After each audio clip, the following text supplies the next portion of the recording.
નમસ્કાર, નિસર્ગ ઓપીડી માં આપનું સ્વાગત છે। હું છું આપની સાથે ભાવિકા। જે પ્રમાણે આજે નિસર્ગ આયુર્વેદ કાર્યક્રમ છે તેમાં આપણે આ વાત કરવાના છીએ કે ટીબી ક્ષય રોગ કહેવાય છે, રાજરોગ પણ કહેવાતો હતો અને ખાસ કરીને ટીબી છે તેનો શું ખરેખર ઉલ્લેખ છે આયુર્વેદમાં અને હોય તો કેવા પ્રકારની ઔષધિઓ છે તેનાથી આ ક્ષય રોગ છે તેને ટાળી શકાય છે। કેમ કે ઘણી અત્યારે એવી દવાઓ સામે આવી રહી છે કે તે ફેલ થઈ રહી છે અને ક્ષય રોગ ફરી એકવાર માથું ઊંચકી રહ્યું છે। ક્ષય રોગ પહેલા તો શું છે તે એક અમારા અહેવાલ દ્વારા જાણીશું। ટીબીને આયુર્વેદમાં રાજ્યક્ષમા કે ક્ષય તરીકે ઓળખવામાં આવે છે। માઇકોબેક્ટેરિયમ ટ્યુબરક્યુલોસિસ નામના બેક્ટેરિયા તેના માટે જવાબદાર ગણાય છે। શરીરની 7 ધાતુઓ અને મનના સત્વનો ક્ષય કરતો હોવાથી આ રોગને ક્ષય કહે છે। ગજવા બહારના કાર્યો રસ, રક્ત આદિ 7 ધાતુનો ક્ષય મળમૂત્રના કુદરતી વેગોને રોકવા પ્રકૃતિ વિરુદ્ધના આહારથી રોગ પ્રતિકારક ક્ષમતા દુર્બળ બને છે। ઘટેલી રોગ પ્રતિકારક ક્ષમતા અને કોપેલા દોષો ટીબીના જીવાણુ સાથે મળી ક્ષય કરે છે। 1.5 મહિના જૂની ખાંસી હોય, ગળફામાં લોહી પડતું હોય, ઝીણો તાવ રહેતો હોય તેવા દર્દીઓએ ટીબીની તપાસ અવશ્ય કરાવવી જોઈએ। પડખામાં દુખવું, ખભા તપવા કે બળવા, હાથ પગના તળિયા બળવા, અતિશય દુર્બળતા, કફ ખૂબ નીકળવો વગેરે પણ ટીબીના લક્ષણો હોય છે। કેટલાક દર્દીઓમાં અવાજ બેસી જવો, ઝાડા થઈ જવા, જઠરાગીની મંદતા થવી, માથું દુખવું, હાંફ ચડવો વગેરે લક્ષણો પણ જોવા મળે છે। ફેફસા સિવાય આંતરડા, કિડની, ગર્ભાશય, હાડકાં, ચામડી, મગજ વગેરે અંગોનો ટીબી થઈ શકે છે। અગ્રિમ હરોળની રિફામ્પિસિન જેવી દવાઓ પણ બિન અસરકારક તરીકે થઈ રહી છે અને ફરીથી ટીબી જોવા મળી રહ્યો છે। ત્યારે આયુર્વેદ ઔષધો આશાનું કિરણ જગાડે છે। નિસર્ગ ચ્યવનપ્રાશમાં નિસર્ગની 100 કે 1000 ફૂટવાળી અભ્રક ભસ્મ નાખીને લેવાથી સપ્ત ધાતુનું પોષણ થઈ રોગ પ્રતિકારક ક્ષમતા અને વજન વધે છે। નિસર્ગ આયુર્વેદના વાસા કે અગત્ય, હરિતકી, અવલેહ, લઘુ વસંત માલતી જેવા અમૃત રસાયણો વૈદ્યની સલાહ અનુસાર લેવાથી ઉત્તમ પરિણામ આપે છે। ઘઉં કે જવના લોટને ઘીમાં શેકીને દૂધમાં ઉકાળીને લેવાથી દર્દીની દુર્બળતામાં તત્કાલ રાહત મળે છે। ઘી, ખજૂર, દ્રાક્ષ, લીંડી, પીપર, એલચી, સાકરનું શરબત તત્કાલ ઉર્જા આપે છે। તો ગુજરાતની એકમાત્ર મલ્ટી સ્પેશિયાલિટી આયુર્વેદ હોસ્પિટલ નિસર્ગ આયુર્વેદમના વૈદ્ય રાજેશ ઠક્કર આપણી સાથે જોડાઈ ગયા છે। સર, આપનું સ્વાગત છે મંતવ્ય ન્યૂઝમાં। નમસ્કાર સર, સૌથી પહેલા તો એ પૂછવા માંગીશ કે ક્ષય રોગ શું છે? આયુર્વેદની દ્રષ્ટિએ ક્ષય રોગને શું કહેવામાં આવે છે? હા, આયુર્વેદના ગ્રંથોમાં પણ આનો ટીબીનો એટલે જે ક્ષય રોગ છે એનો ઉલ્લેખ જોવા મળે છે। એને રાજ્યક્ષમા તરીકે ઓળખવામાં આવે છે, એટલે સાદી ભાષામાં એને રાજરોગ કહેવામાં આવે છે। એટલે રાજરોગ એટલે રોગોનો રાજા જે કહી શકાય ને, એવું કે એક જ નથી હોતો, રોગ એક છે પણ અનેક લક્ષણોના સમૂહને લઈને આવે છે કે જે માથું પણ દુખતું હોય, તાવ પણ આવતો હોય, ફેફસા પણ ઇન્વોલ્વ થતા હોય અને આખા શરીરને બધી જ શરીરની દુર્બળતાઓ લાવતું હોય, અનેક એવી તકલીફો પેદા કરતું હોય, એટલે અનેક લક્ષણો સાથે પોતાની સાથે આવે એટલા માટે એને રાજરોગ પણ કહેવાય। એને આયુર્વેદમાં રાજ્યક્ષમા એટલે ટીબી તરીકે એને ઓળખવામાં આવતો હતો। એટલે ચોક્કસપણે કહી શકાય કે આયુર્વેદમાં તેનો ઉલ્લેખ હશે, ત્યારે આયુર્વેદમાં પણ તેનો કોઈ અક્ષર ઇલાજ પણ હશે, પરંતુ આપણે પહેલા પૂછીએ કે ક્ષય રોગ છે તેના લક્ષણો શું હોઈ શકે? હા, આયુર્વેદમાં એનો ઉલ્લેખ તો બધા જ ગ્રંથોમાં જોવા મળે છે। ચરક, સુશ્રુત, અષ્ટાંગ હૃદય, ભાવપ્રકાશ, એટલે 3000 વર્ષ પહેલાના ચરક, સુશ્રુત વગેરે અંગો જે સંહિતા ગ્રંથો છે, અને સાથે સાથે 400 કે 600 કે 800 વર્ષ પહેલા બનેલા જે છે સારંગ સંહિતા જે ગ્રંથો છે, તો એમાં પણ એનો ઉલ્લેખ જોવા મળે છે। એટલે એનો મતલબ એ છે કે આ ક્ષય રોગ જે છે એ વખતે પણ જોવા મળતો હતો અને એના ત્રિવિધ લક્ષણો છે, સડરૂપ લક્ષણો છે, એકાદશ લક્ષણો છે, એવી રીતે એના અલગ અલગ વિભાગો પાડ્યા છે, એના કેટલાક પ્રકારો છે, કારણો છે, અને સૌથી વધારે ચિકિત્સાની અને એના લક્ષણોની બધી જો માહિતી હોય તો આખા ગ્રંથોમાં સૌથી વધારે તાવ અને ટીબી આ બે જ એવા રોગો છે કે જેમાં અનેક સેંકડો પાનાઓ ભરી અને વર્ણન કરેલું છે. એટલે એનો મતલબ એ છે કે સદીઓથી આ રોગ આપણને માનવજાતને પરેશાન કરતો આવ્યો છે અને હજી પણ કરી રહ્યો છે. એટલે એના વિશે આપણે ખૂબ એને ધ્યાન આપી અને એની ચિકિત્સા કરવાની જરૂર હોય છે. મોટે ભાગે આના લક્ષણોમાં ખાસ દર્શક મિત્રોને કહેવાનું કે જે વ્યક્તિને 1.5 મહિના કે એનાથી વધારે જૂની ખાંસી હોય, ગળફામાં લોહી આવતું હોય, એમને પણ મોઢામાંથી લોહી નીકળતું હોય, ઝીરો તાવ રહેતો હોય, ખૂબ અશક્તિ થાકની અનુભૂતિ થતી હોય, તો ચોક્કસથી એને આ રોગની શંકા જાય અને ડૉક્ટર કે વૈદ્ય પાસે જઈ અને તપાસને આગળની જે કંઈ ચિકિત્સા હોય એ એને કરાવવી જોઈએ. પણ ક્ષયશ્રી એ શરીરમાં કયા અંગોમાં ક્યાંક નુકસાન થયેલું હોય કે પછી એવું તો શરીરમાં શું થતું હોય છે જેના લીધે ક્ષયની બીમારીને નોતરતું હોય છે? હા, અત્યારે હાલ મેડિકલ સાયન્સ એને એક માઇકોબેક્ટેરિયમ ટ્યુબરક્યુલોસિસ નામનું જે જીવાણુ જે છે એ બેક્ટેરિયા છે એ એને કારણભૂત માને છે. એટલે આયુર્વેદ જીવાણુનું સંક્રમણ સ્વીકારે છે, નથી સ્વીકારતું એવું નથી, પણ મહત્વની વસ્તુ એ છે કે એ જે જીવાણુ જે છે એ પછી છે પહેલાં તો રોગ પ્રતિકારક ક્ષમતા તમારી ઓછી થયેલી હોય અને દોષો વધેલા હોય તો બહારની જીવાણુનું આક્રમણ છે એ રોગ પેદા કરે છે. એટલે જો રોગ પ્રતિકારક ક્ષમતા સારી હોય અને ધારો કે એક ટીબી વાળી વ્યક્તિ છે, એને ખાંસી ખાધી અને એ બેક્ટેરિયા બહાર ઉચ્છવાસમાં ફેલાયા છે, તો બાજુમાં ઘણા બધા લોકો બેઠા છે, પણ જેની રોગ પ્રતિકારક ક્ષમતા નબળી હશે તો એના શરીરમાં જઈ અને એ બેક્ટેરિયાનો ગ્રોથ થશે, અને જેની તંદુરસ્તી સારી છે, રોગ પ્રતિકારક ક્ષમતા સારી છે, તો એના બેક્ટેરિયા જે છે ત્યાં જઈ અને પોતાની આગળની પેઢીઓને પેદા નહીં કરી શકે, તો એ વ્યક્તિને ટીબીનો રોગ નથી થવાનો. જેનું નબળું શરીર છે એને થવાની શક્યતાઓ વધારે હોય છે. એટલે આ બધું ઉપર છે તમારા શરીરની રોગ પ્રતિકારક ક્ષમતા ઉપર આધારિત છે. એટલે ઇમ્યુનિટીને બુસ્ટઅપ કરવી એ આયુર્વેદનો મૂળભૂત ધ્યેય હોય છે. અને આયુર્વેદ એ વિચારધારા ઉપર છે કે બેક્ટેરિયા પછી આવે છે, મહત્વની વસ્તુ આપણી ઇમ્યુનિટી છે. તો ઇમ્યુનિટીને હંમેશા સારી રાખવી જોઈએ જેથી કરીને બહારના બેક્ટેરિયા એન્ટર થાય તો પણ એ રોગ પેદા ન કરી શકે. હા, એ તો ચોક્કસપણે કહી શકાય કે બેક્ટેરિયા પછી પોતાનું કામ કરે છે. પહેલા તો રોગ પ્રતિકારક શક્તિ નબળી હોય છે, તેથી આ બીમારીને નોતરતું હોય છે.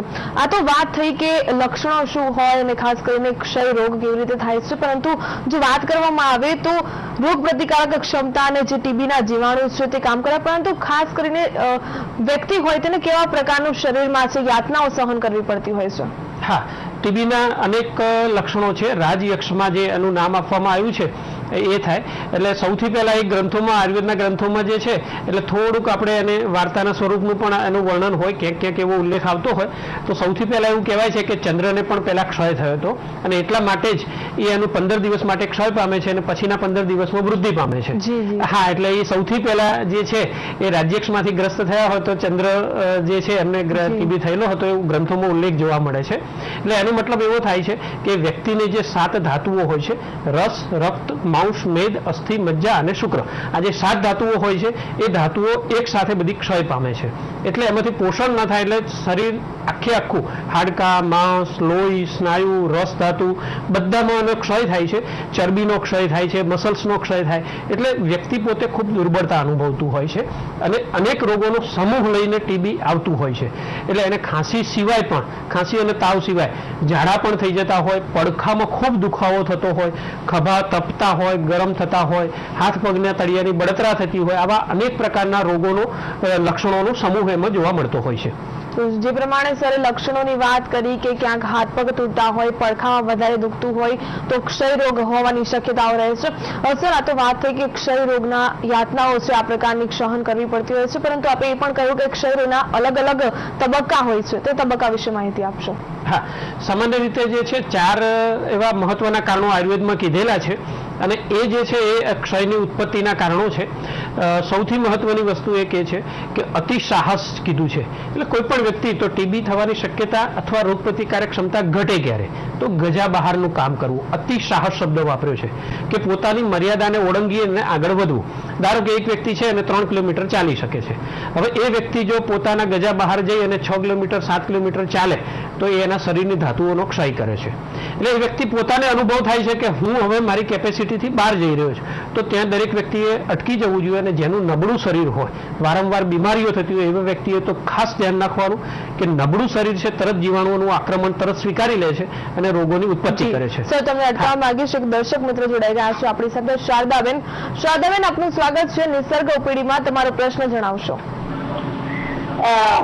મેડમ, હું એમ કહું છું કે મેં આગળ પણ એકવાર વાત કરેલી આના વિશે કે મને કોઈ પણ સ્પ્રે કે એવું કંઈ પણ હોય ને એની સ્મેલથી શ્વાસ કરવા લાગે છે. હા. પણ એમાં મને દવા જણાવેલી પણ દવા હું બરાબર નામ નથી લખી શકી, તો મને એનું નામ ફરીથી જણાવો. હા, અને શું શું તકલીફ થાય? કોઈ પણ સુગંધિત પદાર્થ લેવાથી એટલે નાકમાંથી છીંકો આવે, પાણી નીકળે, એવું તકલીફ શું થાય છે? ના, એવું કઈ જ નહીં થતું. તો શું થાય છે તકલીફમાં અને તમને? અચાનક શ્વાસ જ ચડવા લાગે છે. શ્વાસ ચડવા માંડે છે એવું તમને થાય? સૂકી ખાંસી આવે કે એવું થાય છે? કફ નીકળે? ના, કફ કશું જ નહીં નીકળતું. ખાલી શ્વાસ ચડે છે? તો તમારે બે લક્ષણો અને બે દવાઓ હું આપને સૂચવું છું. એક શ્વાસ કુઠાર રસ આ નામની ગોળી લેવાની છે, 2 લેવાની છે, અને ચંદ્રામૃત રસ છે એની પણ 2 ગોળી લેવાની છે. નિયમિત રીતે લેવું જોઈએ. અને તમારી રોગપ્રતિકારક ક્ષમતાને વધારવા માટે શ્વાસકાશ ચિંતામણી આ એક થોડીક મોંઘી દવા આવતી હોય છે, જેમાં સુવર્ણ ભસ્મ પણ સાથે આવતી હોય છે. એટલા માટે તો શ્વાસકાશ ચિંતામણી દરરોજ સવારે એક જ ગોળી આવે છે, મગના દાણા જેવડી લેવાની છે. એ તમારી રોગપ્રતિકારક ક્ષમતાને વધારે, એટલે જે બહારની વસ્તુ, પરફ્યુમ કે જેનાથી એલર્જી કે કંઈ પણ એવું હોય તો શરીર એની સામે પ્રતિકાર ઝીલી શકે. તો ઇમ્યુનિટીને વધારનાર સારામાં સારી દવા છે.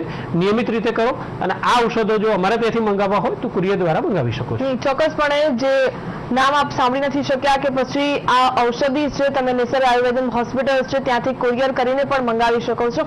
સર, જે પ્રમાણે આપણે તબક્કાની વાત કરી રહ્યા હતા કે એક તબક્કો છે રોગ પ્રતિકારક શક્તિ છે ક્યાંક તેના લીધે જ ઉદ્ભવતો હોય છે, એ બાબતે શું થતું હોય છે? એક આપણે અતિ સાહસની જે વાત કરી છે કે વ્યક્તિ પોતાના ગજા બહાર પોતાની કેપેસિટીને, પોતાની ક્ષમતાઓને એ સમજ્યા વગર એને બળને ઓળંગે, પોતાના શરીર બળને ઓળંગવાની વાત. ઘણીવાર મજૂર વર્ગ હોય તેમાં ટીબીનું પ્રમાણ વધારે જોવા મળતું હોય છે. સૌથી વધારે જે છે કે શ્રમિકો જે છે એમાં સૌથી વધારે ટીબી થવાનું કારણ એટલા માટે હોય કે એ લોકો 10 કલાક સુધી કામ કરતા હોય અને શરીર ખૂબ ક્ષય પામેલું હોય. અને એ દરમિયાન જો ધારો કે બીજા કોઈક એવી વ્યક્તિના સંપર્કમાં આવે તો તરત જીવાણુનું સંક્રમણ લાગે અને ટીબી થવાની શક્યતાઓ વધી જતી હોય છે. આ સિવાયનું બીજું એક છે કે વેગોનું વિધારણ કરવું. એટલે એવા 13 પ્રકારના મળ, મૂત્ર, છીકો, શ્વાસ, બગાસ, આ બધા એવા નિદ્રા, આ બધા 13 કુદરતી વેગો કીધેલા છે.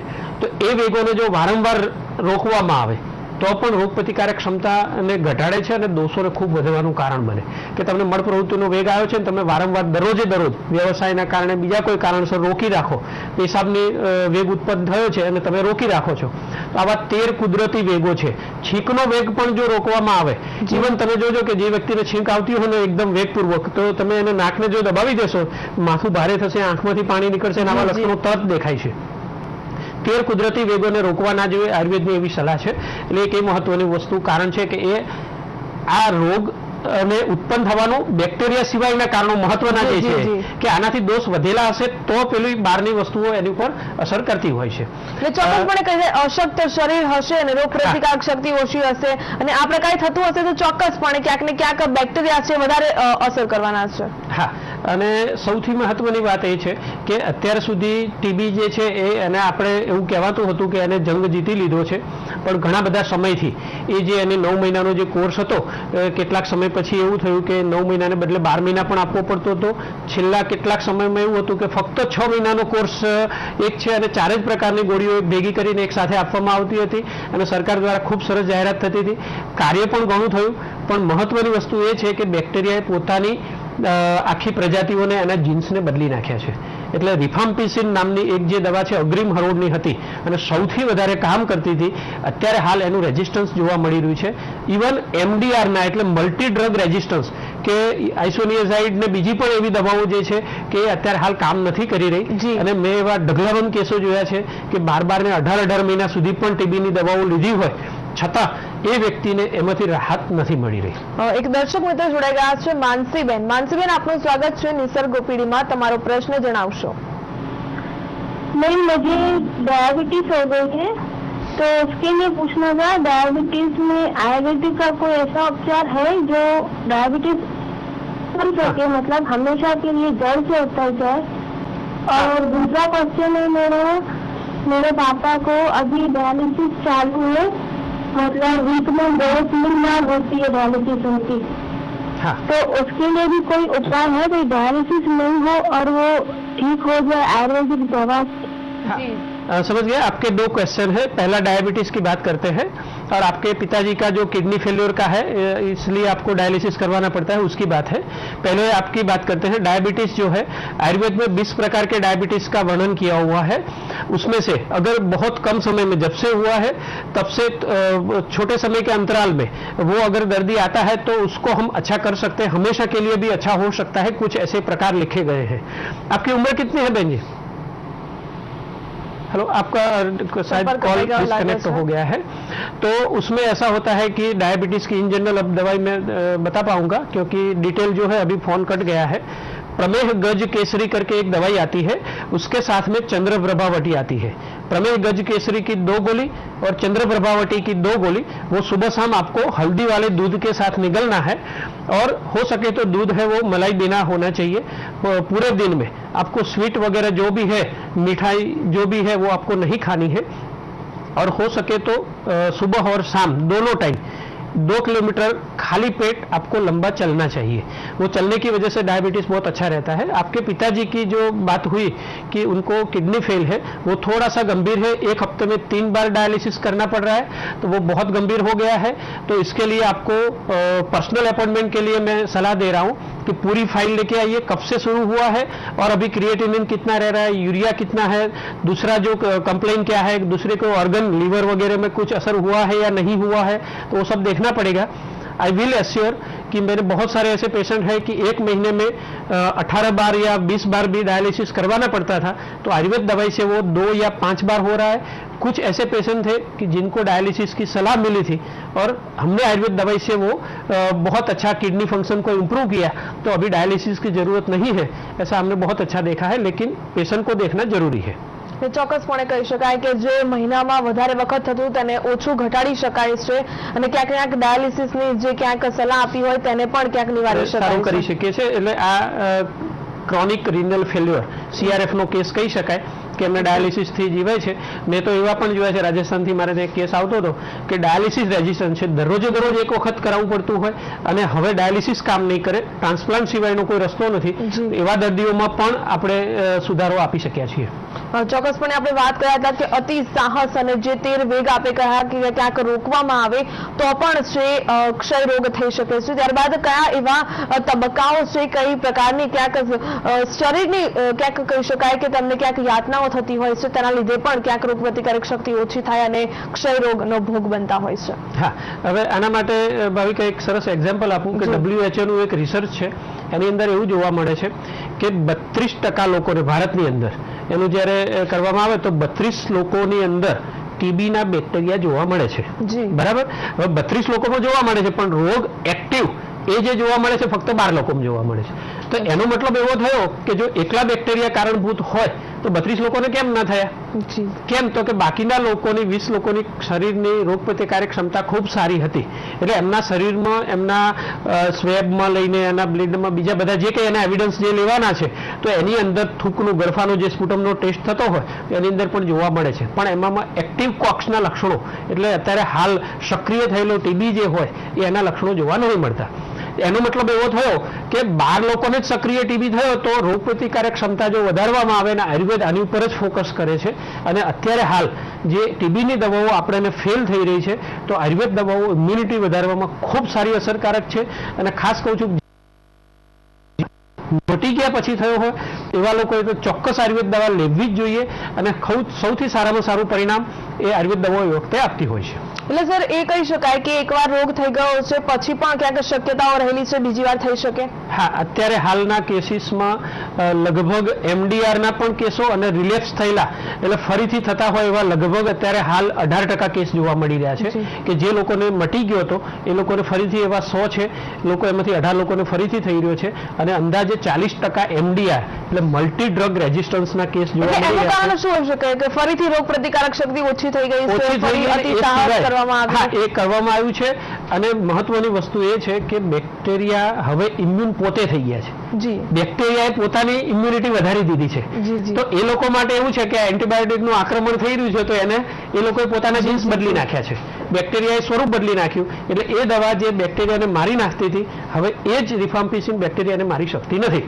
બરાબર છે. એટલે આયુર્વેદ એવું કહે છે, આયુર્વેદની વિચારધારા અહીંયા જ મતભિન્નતા છે કે આયુર્વેદ એવું કહે છે ફક્ત ટીબીના બેક્ટેરિયાને કે બીજા કોઈ પણ વાયરસ કે બેક્ટેરિયાને મારી નાખવા એ ઇલાજ નથી. આપણે આપણી શરીરની તંદુરસ્તી અને રોગપ્રતિકારક ક્ષમતાને એટલી વધારવી કે બેક્ટેરિયા કે વાયરસ પોતાની ગ્રોથ ન કરી શકે, એની પ્રજાતિઓ નવી પેદા ન થાય શરીરમાં આવ્યા પછી. તો એનો સમય થશે એટલે 24, 36, 48 કલાકે એ બેક્ટેરિયા કે વાયરસ મરવાના જ છે. તો કુદરતી રીતે એને મરવા દો, એને આપણે મારવા નથી. જો એને મારશું તો એ આગળની પેઢીઓ વધારે પાવરફુલ થઈ એને આવશે, એના જીન્સ બદલશે અને દવાઓ આપણે દર 20 વર્ષે બદલ્યા કરવી પડશે. એટલા માટે એન્ટીબાયોટિક પણ ફેલ થઈ રહી છે. એવી રીતે ટીબીની દવાઓ જે છે એન્ટીબાયોટિક છે એ ફક્ત ક્યાંક બેક્ટેરિયા છે તેને મારી નાખે છે. અને બીજી મહત્વની વસ્તુ કે દોષો ઓછા નથી થતા. મેં કેટલા બધા એવા દર્દીઓ જોયા છે, ઢગલાબંધ એવા કેસીસ છે કે જેને ચલો 9 મહિનાનો ટીબીનો કોર્સ કર્યો એટલે રિપોર્ટમાં સાબિત થઈ ગયું કે ટીબીના બેક્ટેરિયા નથી અંદર, ઓકે, પણ એનું પડખામાં દુખવાનું તો હજી સુધી એ દુખે છે. એનો માથાનો દુખાવો જે છે એ હજી એને તકલીફ થઈ રહી છે. એના ખભામાં તપારો થાય છે, ઝીણો તાવ આવે છે, દરરોજ સાંજે તાવ આવે છે અને સાંજે 6 વાગ્યા પછી એ વ્યક્તિ કામ નથી કરી શકતો, ખૂબ અશક્તિની અનુભૂતિ થાય છે. તો આ લક્ષણો દૂર નથી થતા. તો એ લક્ષણો આયુર્વેદ સારવાર ખૂબ સરસ રીતે દૂર કરી શકતી હોય છે. એટલે આયુર્વેદ છે એ જળમૂળથી અસર કરતી હોય, દોષોનું બેલેન્સ કરે છે, ફક્ત બેક્ટેરિયાને નથી મારતી. એ દોષોને નોર્મલ કરે છે, વિકૃતિમાંથી પ્રકૃતિનું સ્થાપન કરે છે. એટલે વિકૃત થયેલા દોષો જે છે એ વધઘટ થયેલી છે તો એનો નોર્મલ લાવવાના અને પ્રકૃતિનું સ્થાપન કરવું એ આયુર્વેદનો ઉદ્દેશ છે. એટલે ફક્ત ને ફક્ત બેક્ટેરિયાને મારવા એ ઉદ્દેશ નથી, કેમ કે એનાથી શરીરના દોષો અને બીજે લક્ષણો જે છે એ તો જોવા જ મળી રહ્યા છે. કદાચ 40-50% લક્ષણો શાંત થાય છે, ઘણા બધા દર્દીઓમાં 40-50% લક્ષણો હજી પણ જોવા મળતા હોય છે. સર, આ તો વાત થઈ કે ક્ષય રોગ છે એ કેવા પ્રકારે માથું ઉચકે છે, પરંતુ ક્ષય રોગ છે એ કયા કયા અંગોમાં થાય છે તેના વિશે વાત કરશો? હા, મોટે ભાગે એ ફેફસાના ટીબી સાથે આપણે ઓળખતા હોઈએ છીએ. બધાને એવું હોય કે ફેફસાની અંદર જ ટીબી થતો હોય છે, તો એ સિવાયના અંગોને પણ ટીબી થઈ શકે છે.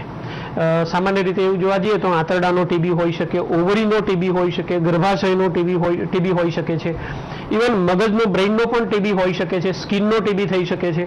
આવા અનેક એવા ઓર્ગન જે છે કે એની અંદર એ છે. બોન ટીબી પણ, હાડકાનો પણ ટીબી થઈ શકે છે. તો એવા ટિપિકલ લક્ષણો જોવા મળે છે. એવી ધારો કે સ્કિનનો ટીબી થયો હોય તો એવી કાળાશ પ્રકારના એવા ચોક્કસ પ્રકારના ચકામાં પણ જોવા પડે. આંતરડાનો ટીબી થયો હોય તો તાવ સાથે વારંવાર ઝાડા થવાના એવા અનેક લક્ષણો બીજા જોવા મળતા હોય છે.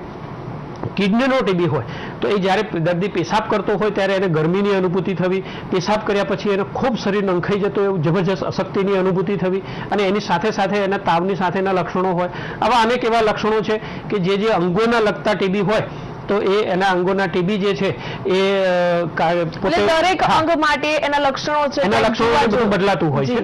આ તો હમણાં જ કહું કે આપણે કોઈ કોલર કે હતા છે નહીં ને? હા, તો ગર્ભાશયના ટીબીના અત્યારે હાલ જ મારી પાસે આ જ મહિનામાં 2 એટલે જાન્યુઆરી મહિનામાં 2 એવા કેસ છે અને મને મોકલનાર છે એક ગાયનેકોલોજીસ્ટ છે, બરાબર છે, એક ટેસ્ટ ટ્યુબ બેબીના એક્સપર્ટ છે. મને કેસ મોકલ્યા છે, એમને ગર્ભાશયનો ટીબી હતો. હવે ટીબી હતો એના કારણે શું હતું કે એમને ટેસ્ટ ટ્યુબ બેબી કરાવવાનું હતું અને એમનું એન્ટીમુલેરિયન હોર્મોન એટલે એમની જે એનું જે બીજની ક્ષમતા, જે ક્વોલિટી હોવી જોઈએ એ થોડીક ડલ હતી. પણ ટીબીને કારણે એમનું ગર્ભાશયની દિવાલ જે જાડી થવી જોઈએ 7 થી 8 mm સુધી થવી જોઈએ તો ગર્ભાશય ત્યાં ગર્ભ રહે અને ટેસ્ટ ટ્યુબ બેબીમાં જે રહેલો ગર્ભ છે એને મૂકે તો ત્યાં ચોંટી શકે. પણ એ વ્યક્તિને 2 વખત ટેસ્ટ ટ્યુબ બેબી કરાવ્યું અને છતાં પણ એ ગર્ભ રહેતો નહોતો અને ગર્ભ ત્યાં ચોંટતો નહોતો.